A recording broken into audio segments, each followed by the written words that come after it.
Bonjour à tous. Nous allons maintenant étudier la paracha de la semaine Nitzavim avec une préparation pour la nouvelle année. Il s'agit d'un discours du Rabbi qui a été prononcé Shabbat Parashat Nitzavim en 1950. L'alliance de Rosh Hashanah.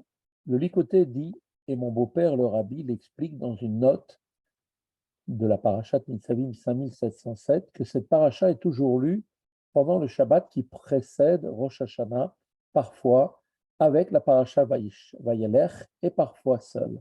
En tout état de cause, la parashat Nitzavim est toujours lue avant Rosh Hashanah. On peut donner à ce propos l'explication suivante. Chaque Shabbat porte en lui les jours de la semaine qui le suit. Et c'est précisément pour cela qu'on lit avant Rosh Hashanah le verset vous êtes tous présents aujourd'hui, Atem Nitzavim Ayom, c'est-à-dire à Rosh Hashanah, le jour du grand jugement, Yom Adin Agadol. Quand arrive le jour de Rosh Hashanah, toutes les âmes doivent se réunir devant l'Éternel votre Dieu, qu'il s'agisse de tes chefs de tribu, Rosh Amatot, ou bien de tes coupeurs de bois, ou de tes puiseurs d'eau. Rachi explique que ces derniers étaient des Cananéens qui s'étaient convertis, comme l'avait fait le peuple de Gibon à l'époque de Yehoshua. On leur avait fait le serment de les accepter, et ils furent donc intégrés uniquement pour honorer cet engagement, bien qu'ils avaient fait cela avec malice, puisqu'en fait ils s'étaient habillés avec des vêtements faisant croire qu'ils venaient de très loin pour se convertir, alors qu'en fait ils avaient très peur de la conquête que devaient faire les Bnei Israël, et donc ils étaient venus par ce stratagème donc pour rentrer donc en tant que eux-mêmes comme des convertis, et donc à partir de là ils ont bénéficié de l'engagement qui avait été pris. Or ceux-là, eh bien ceux-là qui étaient donc relégués au stade des coupeurs de bois et puiseurs d'eau, eh bien doivent également se réunir devant Dieu avec les autres juifs, de sorte qu'ils soient tous présents et parfaitement unis. L'unité parfaite ne consiste pas uniquement à supporter l'autre. L'un est un chef de tribu et l'autre est un simple juif, et le premier se résoudra à supporter le second. Cela n'est nullement suffisant. L'un doit recevoir de l'autre. Tous doivent se compléter comme la tête et le pied au sein de l'organisme humain, dont aucun membre n'est intègre s'il est séparé des autres.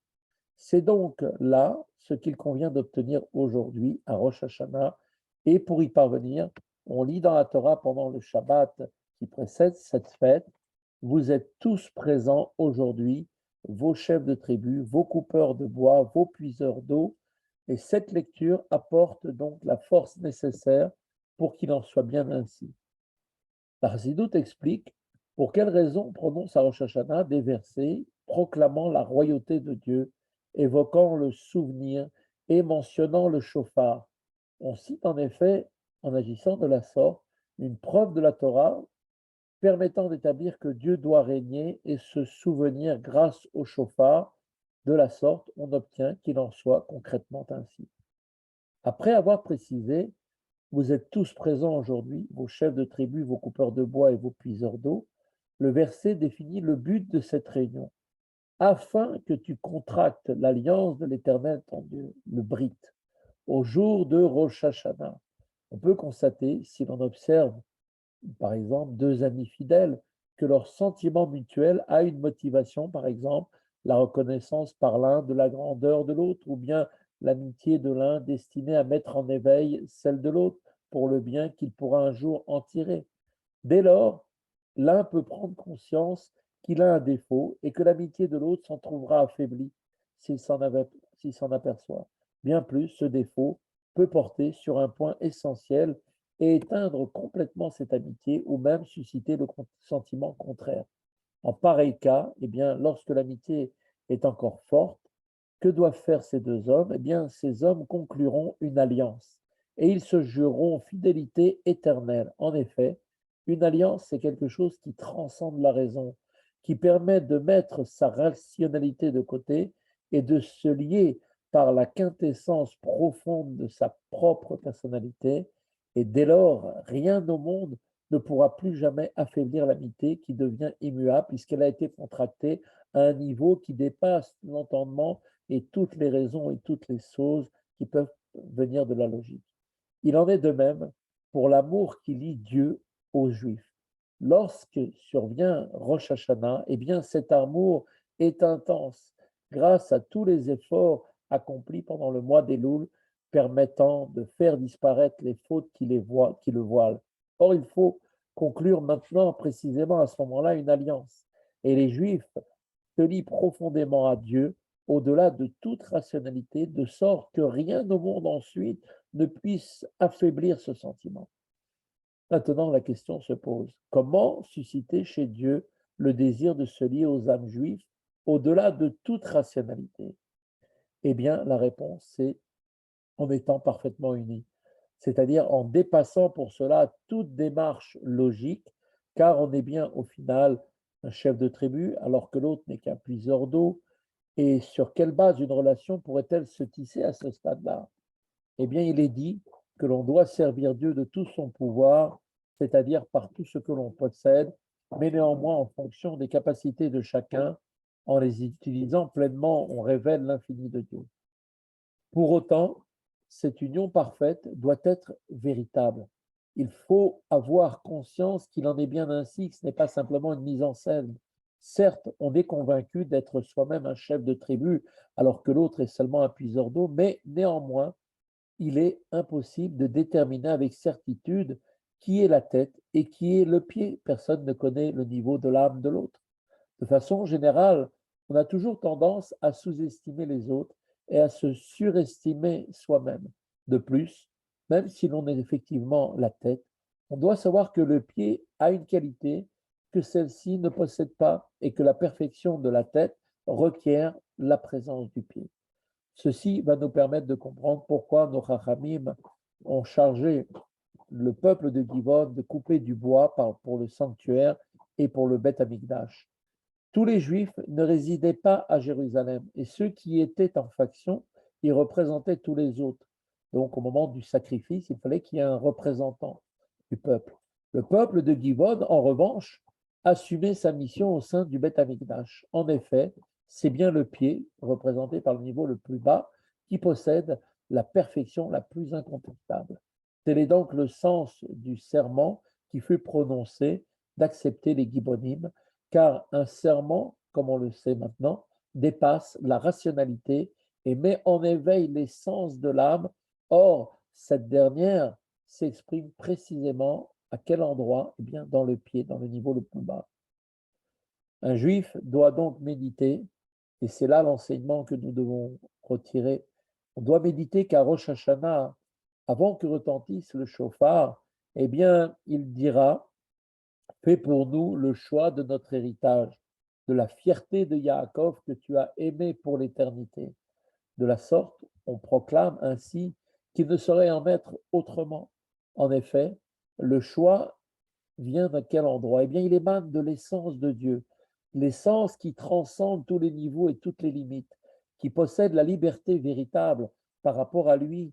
À ce niveau-là, tout est insignifiant, de sorte que l'immense distance qui existe entre le monde d'Asiya, notre monde le plus bas, et le niveau spirituel d'Atsio, le niveau d'Atsilut, le monde le plus haut, n'est rien du tout comparé à l'éloignement d'Atsilut par rapport à l'essence de Dieu, par rapport à l'infini de Dieu.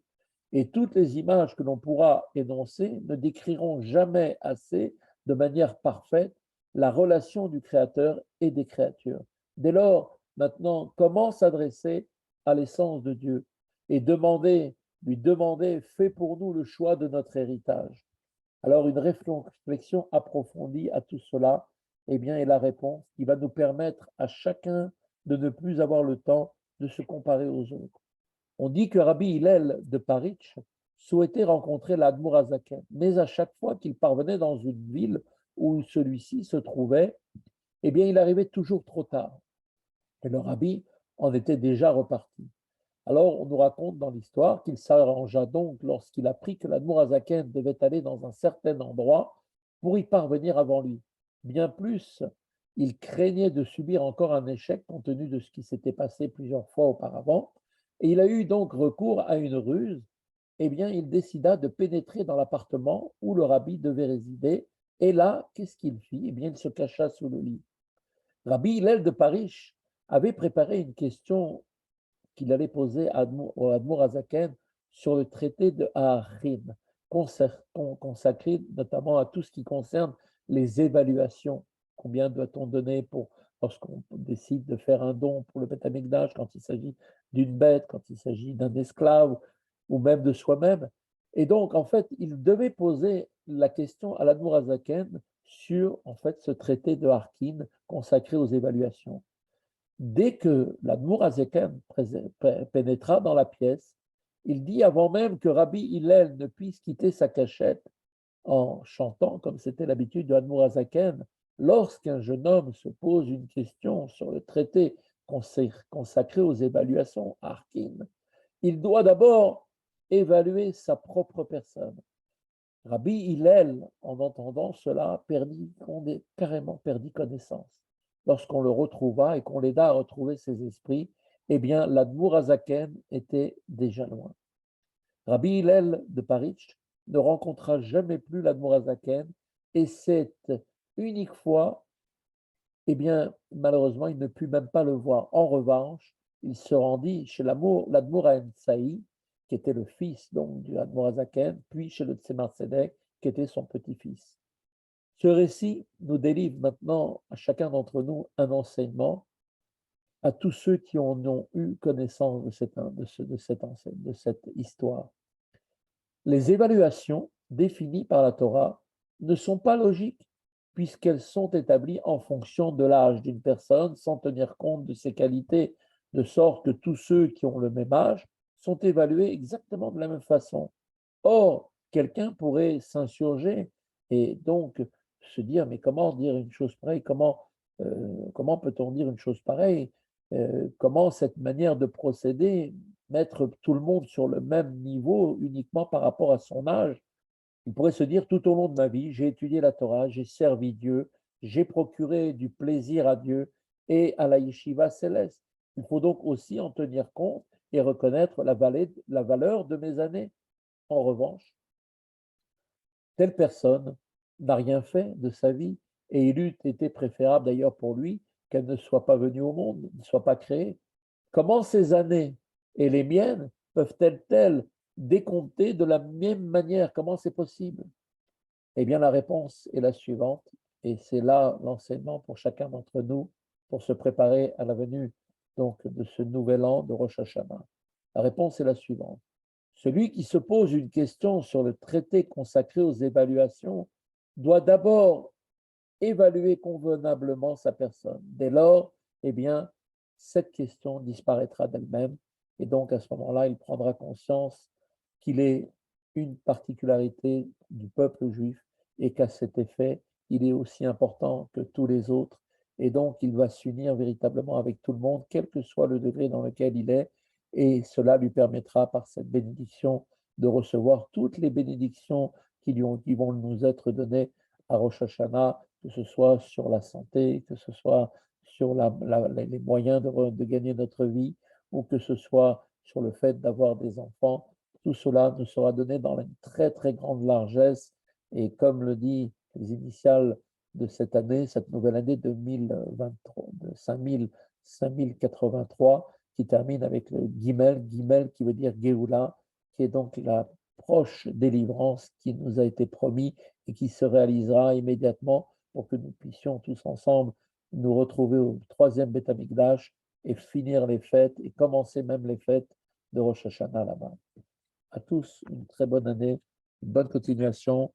Kiva Vechatima Tova pour tout le monde, Shana Tova Umtuka.